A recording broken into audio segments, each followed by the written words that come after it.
This is Priyanka Khanna, the Fashion Features Director at Vogue India. And I'm in conversation with Rahul Kadakia of Christie's on the most iconic diamond pieces sold over the last few decades. Tell us a little bit about your role at Christie's, what you sort of look over. For the last 6 years, the International Head of the Jewellery Department at Christie's. So I oversee our jewellery sales globally. What is your favorite part of what you do?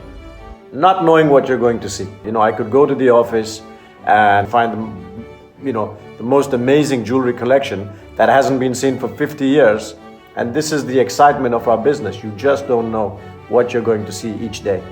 In the nearly 25 years that you've been at Christie's, is there a special auction or a diamond piece that really stands out for you? Look, when I first went to Christie's, it was October 96.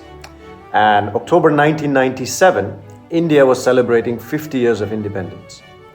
And so the directors of the company came to me and said, well, you're from India, you must know something about Indian jewelry. I said, well, yes, a little bit. And they said, well, why don't you make an Indian jewelry sale? We'll celebrate Indian independence. I said, all right. It had never been done. And I thought either the sale is going to do well, I hope, or I'm going to be on the next flight back to Bombay. In fact, it turned out the sale was a great success. We dressed up one of our sale rooms in silk, like an Indian tent. And for the first time ever, we had a sitar player playing music all through the auction. I mean, it was a fantastic success. So that was really the start of the theme sales that we started then having over the course of the last 25 years at Christie's. So what is it, especially about diamonds as a stone, that you think people so want in their lives and identify with and, sort of hold special to them? It's such a powerful stone, the diamond. It's one of those few gems in the world that comes in every color. In parts of the world, India especially, it was considered powerful, lucky, almost like a talisman. And same in parts of the Middle East, same in parts of France. What are the diamond pieces that seem to have done really well or that are memorable for their significance historically or emotionally? Look, another historic sale, one that will never happen again, was the Maharajahs and Mughal Magnificence auction, which took place on June 19th at Christie's, New York.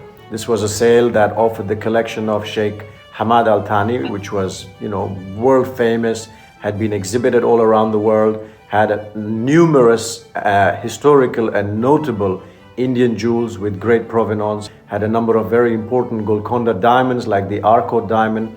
There was a diamond riviere, which had Hyderabad provenance as well. Beautiful riviere of diamonds with stones weighing from 20 carats in the center going down to a carat at the back. And in total, the necklace had 200 carats of Golconda diamonds.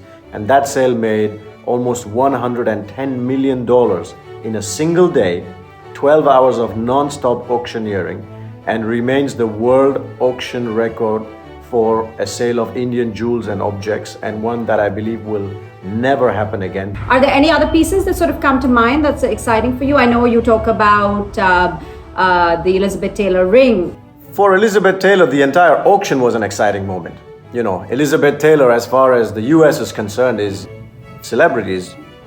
She's royalty, And so when the jewels came up for sale, it was as if the crown jewels of Hollywood came to sale at Christie's, and we sold the stone for $8.8 million.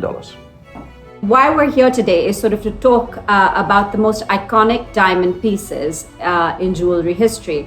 In terms of diamonds, I think the most exciting auction moment was when we sold the Oppenheimer blue diamond. The stone weighed 14 carats and was classified as a fancy, vivid blue diamond. Vivid is the highest saturation, the darkest tone of color. Also, the provenance was very important. The Oppenheimer family is the first family of diamonds. It still remains the most expensive blue diamond ever sold at auction. I've been reading that you've had quite a busy summer. So can you tell me what's been exciting? Christie's seems to have done a lot of sales. So what's been going on for the last few months with you? There were restrictions on being able to go to work, being able to see clients, being able to travel. So with all of that going, you have to be respectful towards that situation. And yet business has to go on, life has to go on. So there was a fine balance we had to find. In the end, we decided to move all our sales to the month of July. So we sold an auction in Hong Kong, Geneva, and New York, all in the month of July. All of them were extremely successful, and we realized $130 million in sales in a month.